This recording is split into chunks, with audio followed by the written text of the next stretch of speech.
Hello, everyone. I hope you are having a great day and welcome to day 7 of your daily dose of inspiration. I am Angela Joe, and I'm just so thrilled that you're a part of this journey, and I appreciate your comments and just for tuning in. So, today's topic is one of my absolute favorites. I know I say that about a lot of them, but really today is like probably my favorite.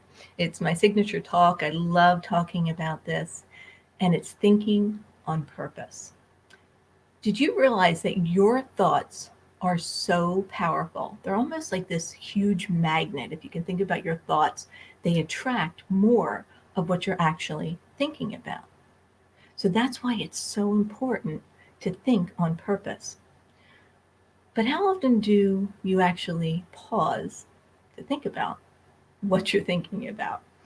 Your thoughts influence your words, which then impact your actions, what you do. Then it actually shapes your character, which ultimately creates your destiny. So that's where it all starts, is with your thoughts. And above all, what you say to yourself impacts you more than anything, what anybody else says about you or your circumstances or anything. So be careful of what you say to yourself. There's a story about this woman who was battling high fevers, and she went to doctor after doctor after doctor, had blood test after blood test, and all these exams, and they could not find anything wrong with her. So one doctor finally said, I want you to start journaling. She kind of was like a little perplexed, and he said, just go with this, go with me on this. And she did. And he said, just write down your thoughts that, come to your mind or ones that you repeat over and over again. So she did. And guess what? One of the ones that was prominent, that was a saying that she would always say over and over again: this burns me up, or that burns me up. Uh huh. So your thoughts, isn't that crazy? Because look what she was saying. She was saying, this burns me up. Hello, she had high fevers. So she stopped saying it, and guess what happened?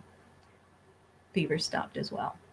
So your thoughts can either speak life over you, or they can imprison you and hold you back from becoming the best version of yourself and by walking in your purpose. So I want to read to you something that I love. This she has a lot of great selling books, and she's a doctor. She's a neuroscientist and also a Christian. Her name is Dr. Carolyn Leaf.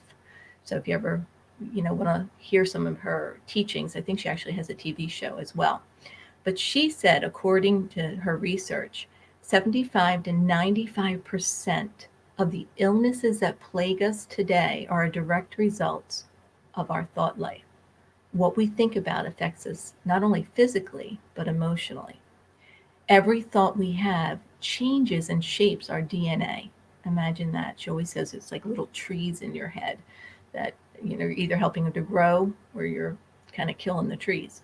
So toxic thoughts actually switch off the DNA codes that are in our brain that lead to healing and turn on genes you have that may be predisposed to illness.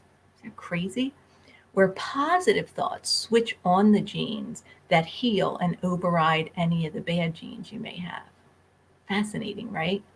I used this principle when I was, going through the traumatic brain injury and healing. I really thought about what I was saying out loud and to myself. So I ask you to consider this. If it's possible to use intentional and positive thoughts and words to help you heal, isn't it also possible to use them in your communication, in your parenting, in your relationships, in your overall success and in life?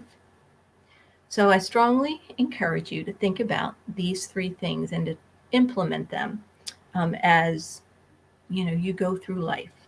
Okay. Number 1, what are you saying to yourself? Again, your words are powerful that you say to yourself. Think about what you're thinking about. I like to use this acronym RID, RID. Recognize it, inspect it, and then delete it. Recognize the thought. Does this serve me? Is it helping me become better? So that's where the inspection comes in. If it doesn't, boop, like on your computer, press delete and replace it with a positive thought. Number two, what are you saying to others? Let people know, you got this. You're confident in your beliefs and your talents. Don't align your thoughts with somebody else's beliefs that are not helping you. Okay. And ask them, instead, would you support me in this mission, in this goal, whatever it is? And lastly, what are you saying out loud? Did you realize your voice, your words in your voice actually impact you the greatest? So think about some of those I am affirmations that we talked about on one of the other topics. Write down your top 5. Like, I am confident, I am brave, I am courageous, I am a child of God, I am love, I am overcoming, whatever it might be. Write down 5 or 10 and record them. Record them on your phone. It's always with you. Listen to them first thing in the morning or last thing at night, okay? Because your brain actually will be more impacted by your own words. So you must set your mind and keep it set. So transformation begins with the renewing of the mind. And Romans 12:2 says it best. This is taken from the Message, the Passion Translation. Stop imitating the ideals and opinions of the culture around you, but be inwardly transformed by the Holy Spirit through a total reformation of how you think. This will empower you to discern God's will as you live a beautiful life, satisfying and perfect in His eyes. Whew, I just got chills on that one. And think about all the culture and the noise that is around us. We have a choice to choose to think on purpose and to renew our mind daily. So remember, everything you do is about a choice, the way you think, your words, and your actions. And also remember that your talent is a gift from God, and what you do with it is your gift back to Him. Thanks so much for joining me today. I hope you have a wonderful rest of the day, and I look forward to seeing you tomorrow. Same time, same place. Bye-bye.